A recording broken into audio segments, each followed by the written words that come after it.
Murphy, Schiller, and Wilkes is formed with a simple purpose in mind, serving as a one-stop shop for the legal needs of developers, lenders, and others in the commercial real estate industry. Based in Newark, the firm's attorneys represent clients in the most complex real estate transactions and land development proceedings, as well as property taxation, environmental and real estate litigation matters, and in the acquisition, sale, and leasing of all real estate asset types throughout the country. Their attorneys have broad private and public sector experience coming from top national law firms and high-level governmental positions. Through the development of individualized client-focused strategies, their team works tirelessly to create a blueprint for success and advance their clients' interests in every matter. To learn more, head to murphyllp.com or give them a call at 973-877-6984.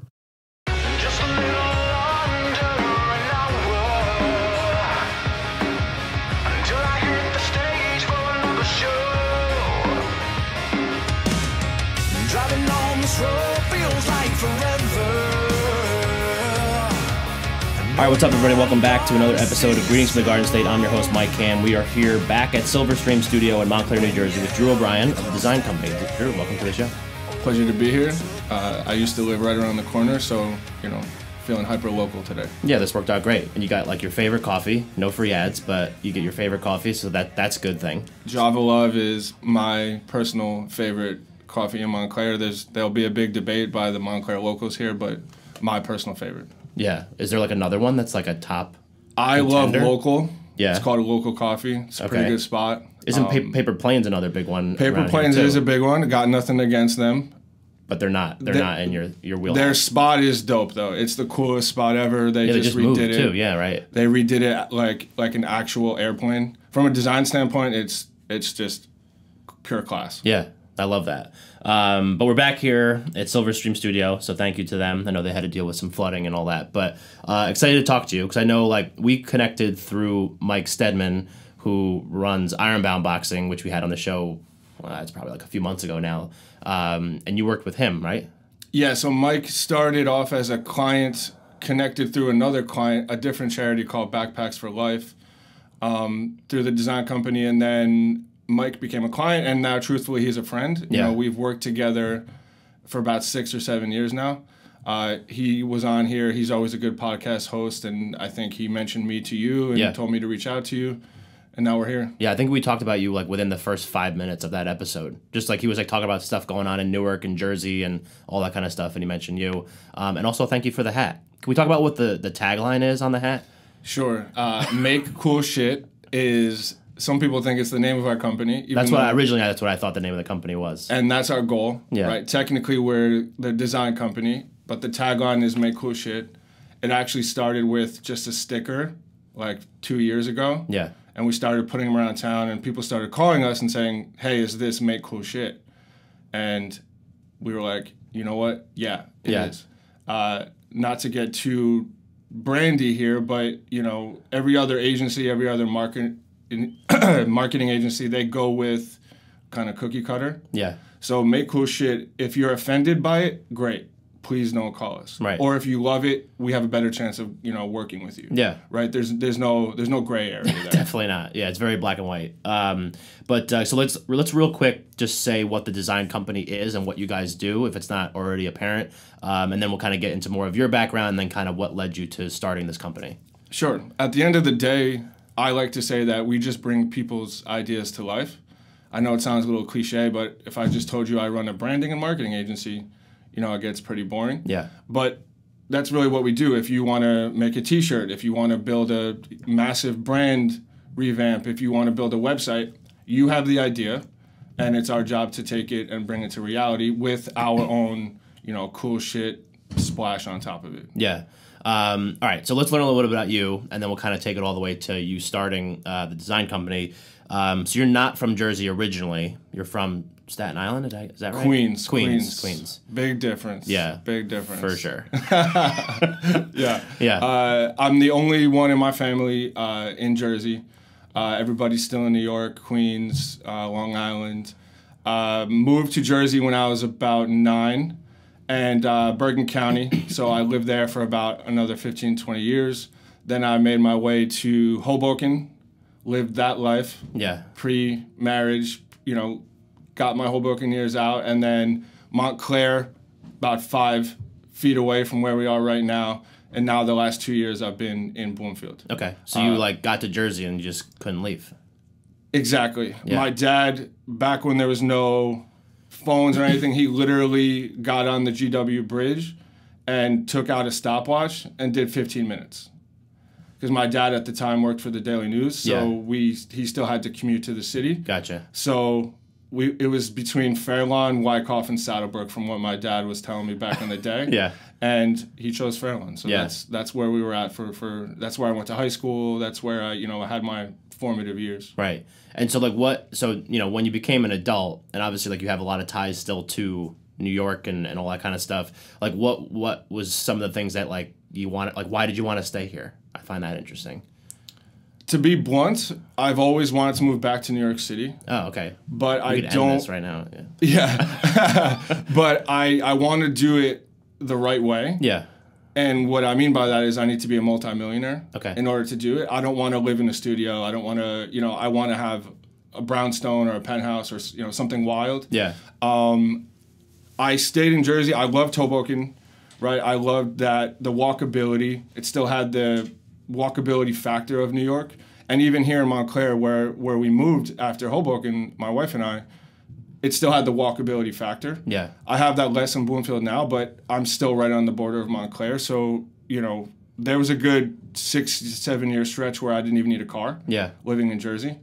And I'll always be by New York City. My wife works in the city. It'll always be a part of us. Before starting the design company, I worked in Manhattan advertising agencies for 7, 8 years. Yeah. So, huge sports fan, huge New York guy. I'll always be that. That'll always be in my heart. But make no mistake, I'm, I don't say it out loud too often, but I'm a Jersey first guy. Yeah. Just by time. You should say it out loud more often. Yeah. I am a Jersey first guy. Okay, good. But like that you leaned into the microphone to say that one. Yeah, exactly. It's important, right? I also think Jersey gets a terrible rep by the New Yorkers. Yeah. Right? The New Yorkers try to shit on, Jersey all the time. And if you genuinely came to a town like Montclair, Morristown, these spots, it's seriously, it's amazing. Yeah. It's like amazing place to grow a family, to have the walkability, to still feel like you're a part of the city atmosphere. And truthfully, you don't really get that too much in New York. Right. So, they like to, put us down sometimes, but maybe they're just jealous. I don't know. That's how I've always said that. I think that people that do put us down are just jealous because we got everything in one state, and it's all very accessible in less than like a 2-hour drive for most of it. But okay, so I do want to go back to one of the things that you were talking about. So like after high school, college, was like you said a marketing and advertising company that you worked for. Was that just like immediately like you knew that was what you were trying to do with your career and life and all that kind of stuff? Yeah, so I got kind of lucky. I knew what I wanted to do very early on. Well, I wanted to be a pro athlete, but once I got hurt in college playing, I knew what? Soccer. I went to college to play soccer, and I literally got hurt the first week of training camp. Hurt my Achilles and never really took that seriously again. Yeah. But in high school, I got introduced to design and graphic design. So I was doing 4 years of graphic design before I even got to college. And I went to the art school in Jersey, Kane University, the Robert Bush School of Design. So I kind of knew a lot by the time I got to college, to the point where I almost wasn't really that challenged. Yeah. So then I got into fine art, and I've always known I wanted to be an artist. I will always create. I will always do something creative in any way, shape, or form, until I die. Yeah. So does that extend beyond just like the advertising and marketing type stuff? Do you do other creative things? Yeah, so I do paint on the side occasionally. I don't do that enough, but I also own and you can bleep this out if you want, I own a New York City streetwear apparel brand called The Spoils. Shameless plug, I'm wearing a hat and a t-shirt right now. But my partner lives in New York, so, we're mainly New York on that side. But that's another creative avenue. Whatever it is, if my brain isn't being challenged from a creative standpoint, I'm probably not going to be even interested. Yeah. Right? So, and art and creative, whatever design, whatever terminology you want to use, that's what you're doing, right? Yeah. Your form is a different form of art. You just have to be able to look at it a little differently. Right. All right. So then when you're working in the city at this advertising and marketing company, like at what point do you decide to kind of take it and leave there, almost like the comfort of being working for like an actual company and go out on your own to start your own thing? Sure. So I'll 100% tie Jersey into this pretty hardcore. And shout out to the Devils, who are currently in the playoffs. Yeah. I got laid off from a big cushy job in Manhattan. So I didn't choose to start my own company. I kind of got forced into it. Yeah. And then I got laid off from FanDuel, which is a big sports, gambling marketing company, whatever you want to call it. Then I went to go work for the Devils on a trial basis to maybe work there full time. I was like 6 months into the process, and I believe, if memory serves, they sold the team, and everything changed. Yeah. So I was like, all right, I just went through 6 months of working for a team and doing that whole working for someone else, having my future in someone else's hands. So I was like, you know what? I'm going to do it. I got my first client. My first client ever in this business was enough to pay my mortgage and put food on the table, and I built it from there. So now, I don't know the number off the top of my head, maybe 50, 60, 70 clients in. But it all built from truthfully having my back against the wall. Right. And having a fiance at the time and a mortgage that I've never had in my life before here in Montclair. And I was like, wow, I don't know what I'm going to do. Yeah. And I kind of always freelanced, even when I was working in the city. So I had a little network, and I just got on the grind. Yeah. I didn't really have a choice. Right. And so like this whole, we were talking about like make cool shit, all that kind of stuff at the beginning, and trying to like almost make it very decide like what your client base, the type of client base that you want to work with, essentially is like what I feel like the whole messaging is behind it. Was that something that like immediately was kind of like the thought process, like if you're gonna do it different, or was it like that's something that kind of evolved over time the more you started getting your own individual clients? Great question, because I use myself as an example for our clients all the time. The first 3-4 years of the business, I would have done anything that a client asked me. I would have worn khakis and a blazer. I would have been that guy. Yeah. Right? Just to get $500, $500,000, whatever it is, to get that client, because that's what I thought you had to do. Right? I thought you had to morph into who they wanted you to be. Now, since this make cool shit, let's call it movement or direction of our brand, we are attracting the people who want to work with us. So our tagline is, we make cool shit for premium out of the ordinary brands. And that could be anybody, right? We have a ton of clients in Jersey. We have clients worldwide and nationally, but in Jersey, we tend to work with the entrepreneurs who understand a brand, right? The people who own restaurants, who own apparel shops, who own, skateboarding shops, people that understand that it's not just a logo, it's not just a website, it's who you are as a business. Yeah. Right? So I really wish somebody put that into my brain 6 years ago, because I think we would be blown up by now. But now we are 100% authentically ourselves, and that's all that we try to do to tell our clients to be. Yeah. We try to build their brand based off of that. Right. So you mentioned logos, you mentioned websites. What are some other things that you would help a company on, like the design, marketing, advertise, like all that kind of stuff side?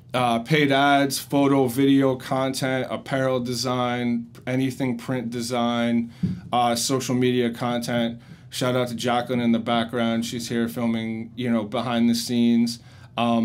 It sounds cliche, but we are full service. We could literally do anything that you want. Not every client needs everything. Some clients need some clients need all. But at the end of the day, it all derives from, how do we build your brand? Yeah. Yeah. And then, so you mentioned, we were talking also, and I think this is interesting, and you mentioned before at the beginning, you would have taken like any client, whatever they asked for, you were going to do.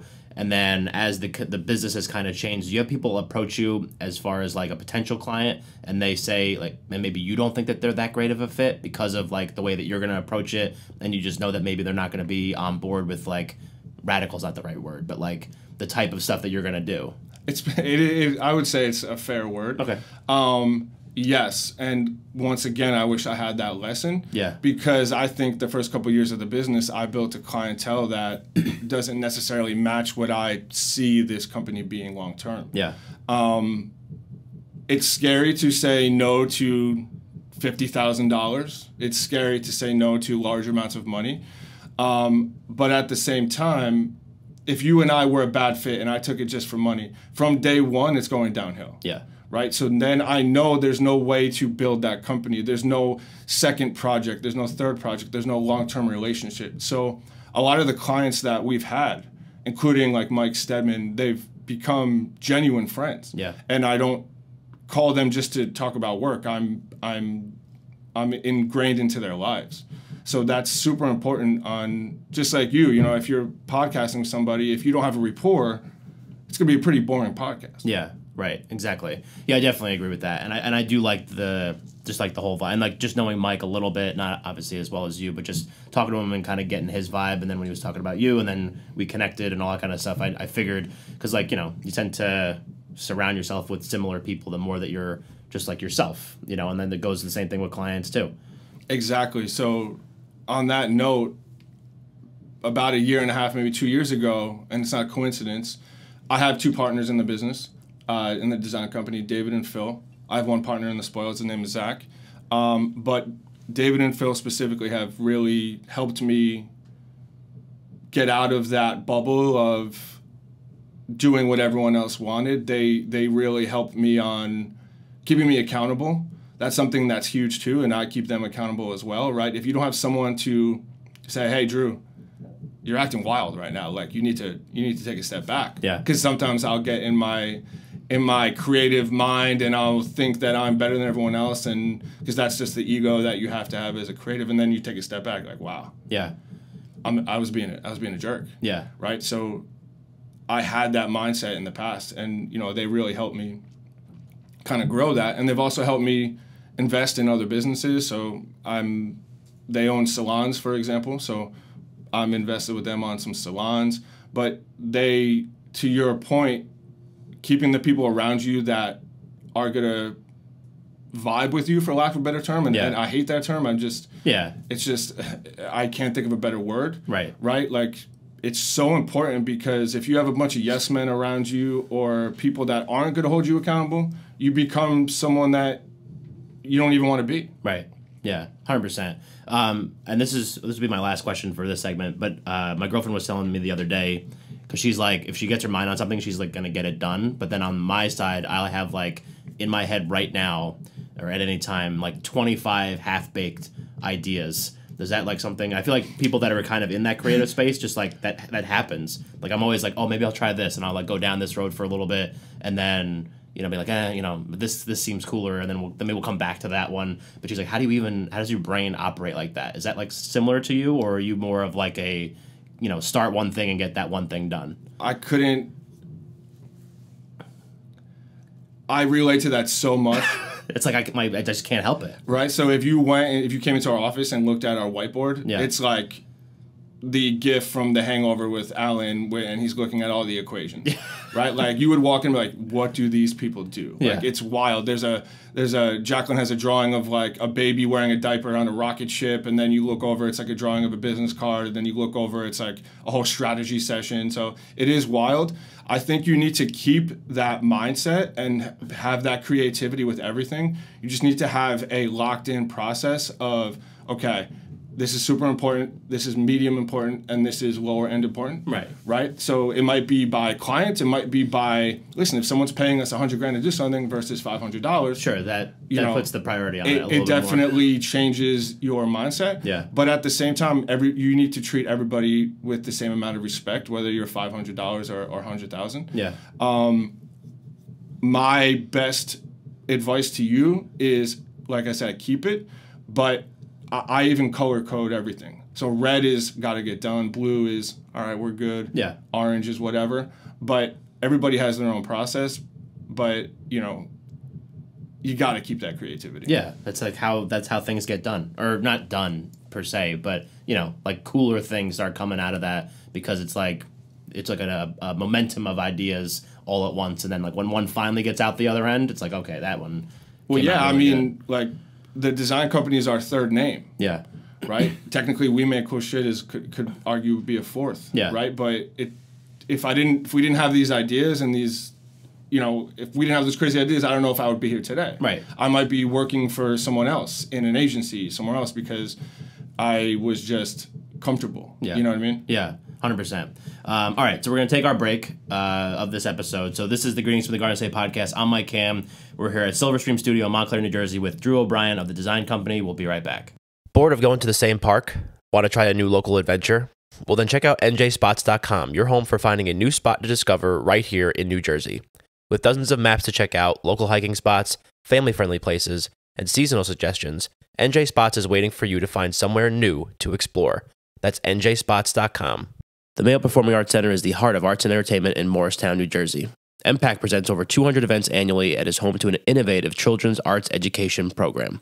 To see MPAC's upcoming schedule of world-class concerts, stand-up comedy, family shows, and more, head to mayoarts.org or just click the link in our show notes. We're back for segment 2 of this episode of Greetings from the Garden State. I'm Mike Cam. We're here at Silverstream Studio, Montclair, New Jersey, with Drew O'Brien of the Design Company. So first, I learned a little bit about your background, what the Design Company is, the type of cool shit that you make.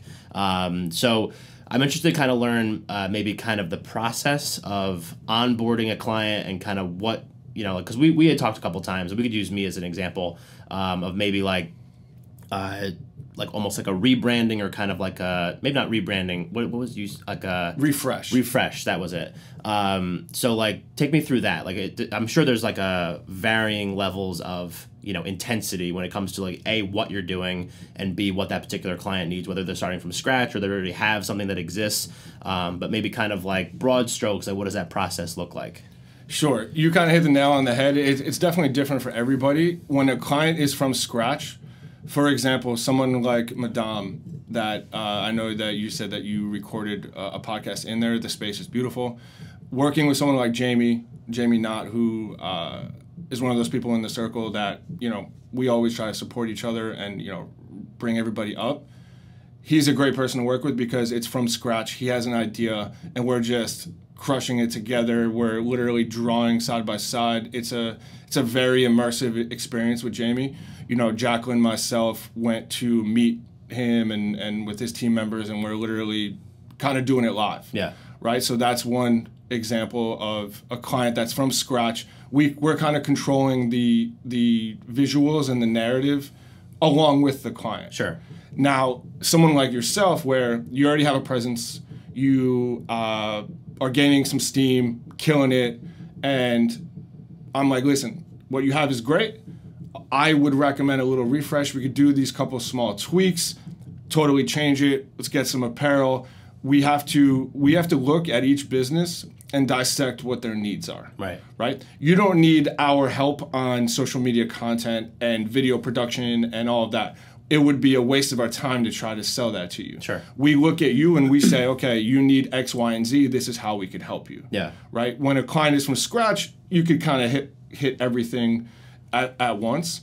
You know, the process is, whether we're running an ad ourselves to get business or whether someone contacts us, we just really have to have a full-length conversation and see, A, do we fit, back to what we were saying earlier? Yeah. B, what do you actually need? And C, listen, what's your budget? Because that's a big aspect. We are not cheap.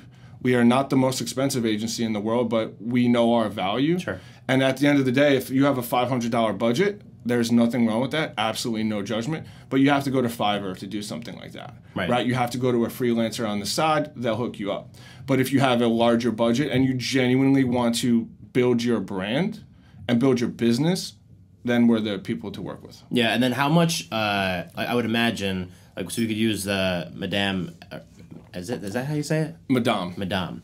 So let's just use them as an example.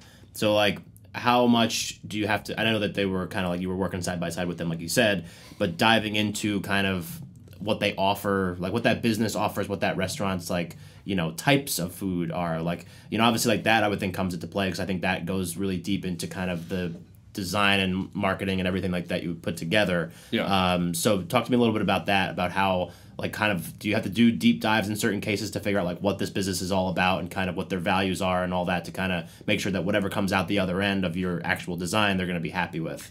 Yeah, great question, because this is something that I haven't mentioned yet, and it's probably about 90% of what we do. Yeah. Right? Our design is fueled by strategy. Right? So the reason why our work looks great is because it was purposeful. We didn't just make something pink and green and orange because we thought it was cool. We make things that are cool because we deep dive in on what's going on. Madame, for example, we went in and we did a deep dive on Jersey City. Madame is basically based off of a, well, you know, I don't want to get into that. Just I don't want to, you know, blow up anybody's spot. Sure, sure. But at the end of the day, the color palette is strategic. The style is strategic. It's Parisian, so the styles and the lines, it's all purposeful, right? It's supposed to look elegant and classy, but it looks like it's 100 years ago or 100 years in the future. Yeah. Right? So all of that wouldn't be able to happen if we didn't research competitors, if we didn't have an in-depth conversation with Jamie, who knows how to build brands, who has multiple successful brands. Yeah. Right? So most people think logos are just cool because they're cool, and that could happen. You could strike lightning in a bottle, but sometimes our logo process or our brand building process takes months. That's not normal, but it's not just a flip of the switch. Yeah, you know what I mean? We're studying color codes and how does this interact with that, and more importantly, in a restaurant, for example, where we have a ton of New Jersey clients, we're thinking, what's your signage look like? How is this logo going to fit on a wide sign? If the town only gives you 10 feet wide by 2 feet tall, you can't have a circle logo. Yeah. Right? That's not going to fit. You're not going to be able to see anything. What's your Instagram profile picture going to look like? Right? What's your apparel going to look like? If you're running a restaurant, what are the staff? What's their hats versus their shirts versus their aprons? Right? So that's why you need to build a whole brand. You need to have 5, 6, 7, 20 different logo variations that are all part of the same brand. Sure. Right? People have a hard time kind of comprehending that.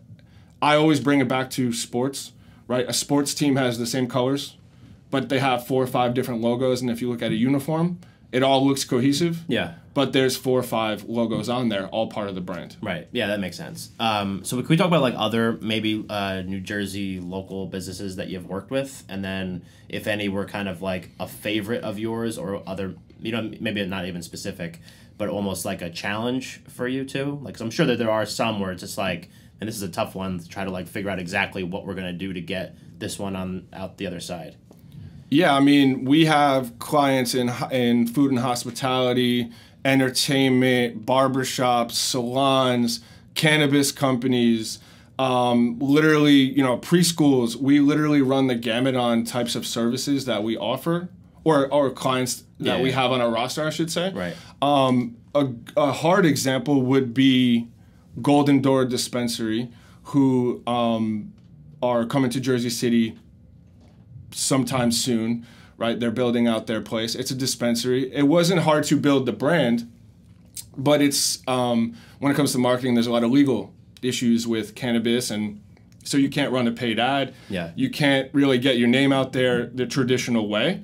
So each client is a little different, but now we need to be even more creative and say, okay, how do we know that people, how do we tell people that we're here? Right. Right? Maybe we do some guerrilla marketing. Maybe we do some crazy print work. Maybe we do a billboard, which I would never recommend for any other client, right? So at the end of the day, each client has difficulties, right? And everybody that tells you in the agency world or the service-based business say that everything's peachy, it's all a lie. Yeah. Right? So everything is hard, right? Yeah. Every single client is hard. The question is, how do we make both of our lives easier? But more importantly, how do we have fun building this brand? Because we love it.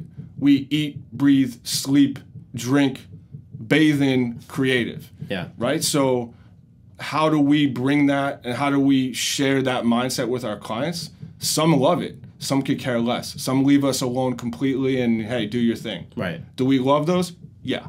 Yeah. But at the same time, people also say that, and then they come back and they're like, yeah, I don't like that. Right. Yeah. You know? Yeah, it makes sense. So we live in a crazy subjective world. You could think the hat that you're wearing is the dopest hat, and Jacqueline in the corner could think it's terrible. Yeah. No one's wrong. Right. The only person who's right is who paid the $40 for it. Yeah. right? So everything we do is subjective, so we just need to bring that to a reality. Yeah, 100%. And then when you're working with these people, whether they're like, you know, very hands-on, like you were talking about with Jamie, or just kind of like the last example you gave, which is kind of like very hands-off, just you guys are the professionals, take it from, you know, beginning to end. Maintaining those relationships beyond that one project, because I think like that's interesting to me too, because it's like, yes, it's like a very, you know, start and stop type process, but then I'm sure that there's also kind of like an evolution of it over time too. So how does that kind of come into play?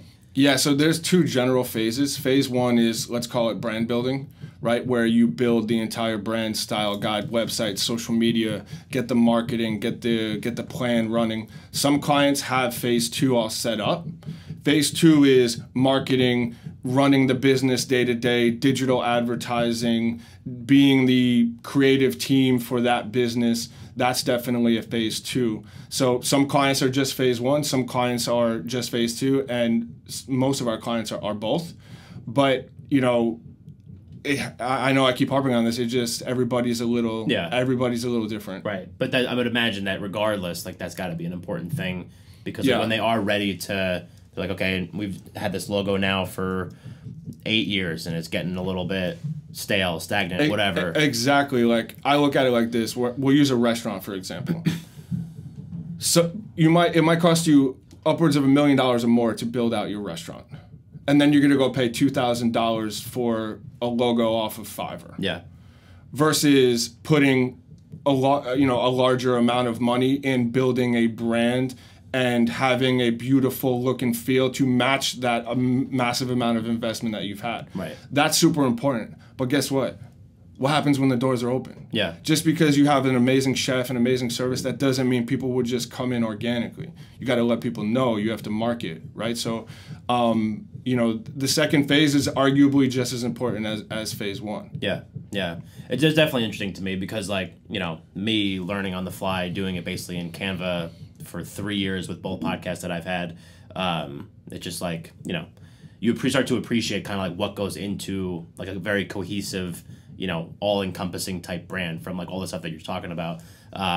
So yeah, I think it's definitely very interesting. So we're gonna shift gears here, like kind of in the latter part of this segment, and just start talking maybe more about like the Jersey side. So like you said, you're from New York. Eventually you get back there, but right now you're a Jersey first guy. Like, what are some of your favorite spots, I guess, in Jersey to like go? Like we mentioned the coffee shop that's upstairs, but like what are some other places you like going?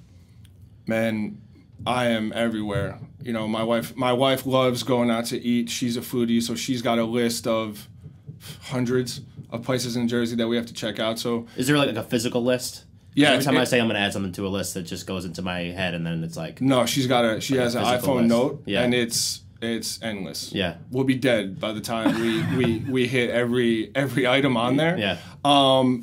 We live in the Montclair area, so we're pretty much everywhere around here. You know, I go to Just Jake's every Tuesday in Montclair after a basketball game. I'm a pub guy.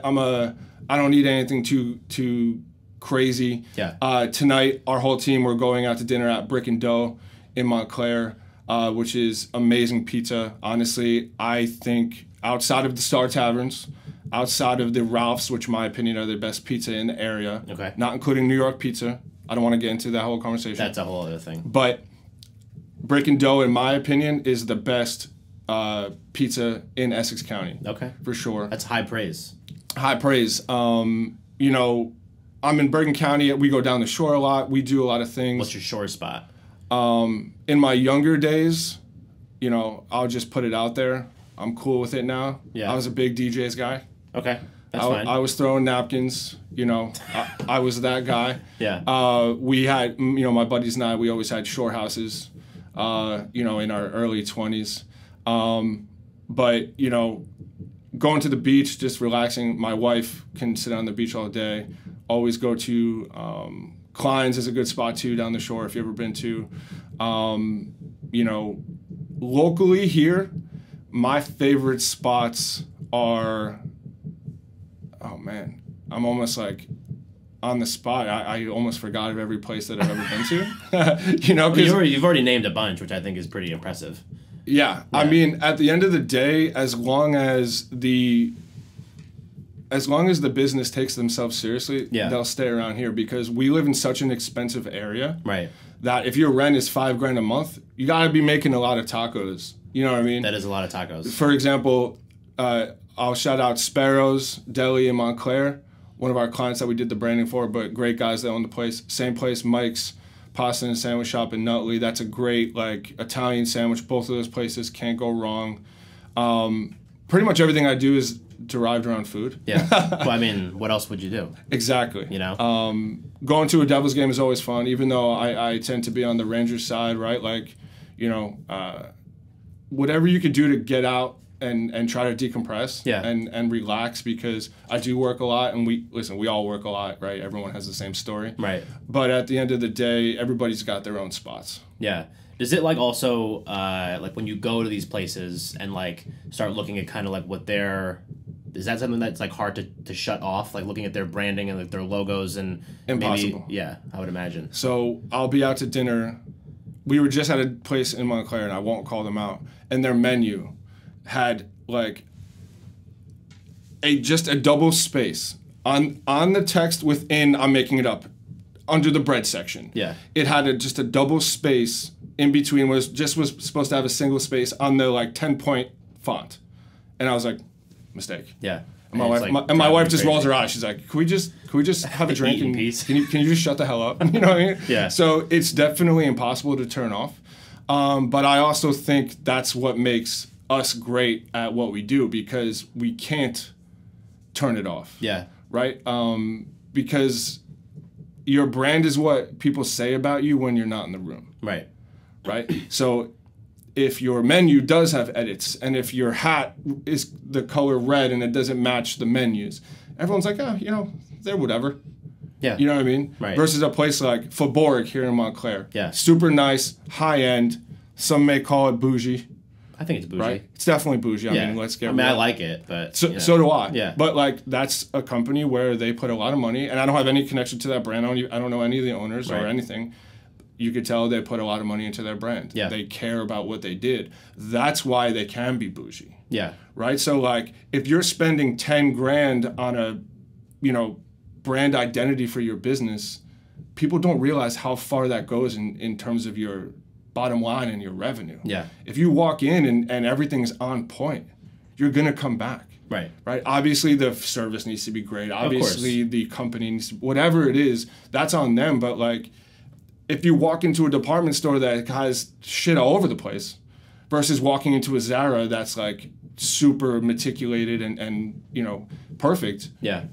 Which place are you going to go back to? Exactly. Yeah, 100%. So this episode has been great. I really appreciate you coming down and doing this, and I'm sure we're going to talk more beyond just this particular episode. But if people are listening to this and they want to learn more about what you do, check out your stuff, what are some places that they can go to do that? Sure. Our website, you can check us out at weMakeCoolShit.co, and the same thing, Instagram, we're at weMakeCoolShit.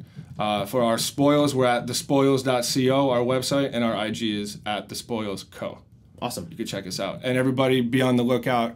Greetings from the Garden State. Swag will be coming soon. Okay. Yeah, we like that. I like the sound of that, because we need some. I don't really have a lot. Yeah. Which is always my big thing. Every time I started a show, it's always the first thing I do is I make merch. Now, I love that you're wearing my hat, and I love that you went full colonial in the past, and I love that you always support your brands, but you got to have at least one thing on that's you. Right, exactly. That's what I'm saying. Maybe your hoodie, someone else's hat, or vice versa. Yeah. Yeah, I agree with that. There's nothing wrong with a shameless plug.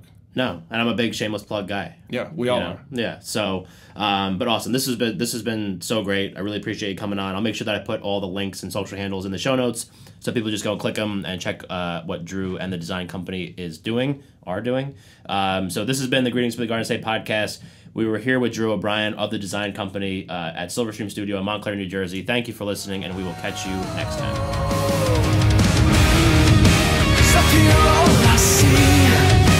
Crowded lights on me.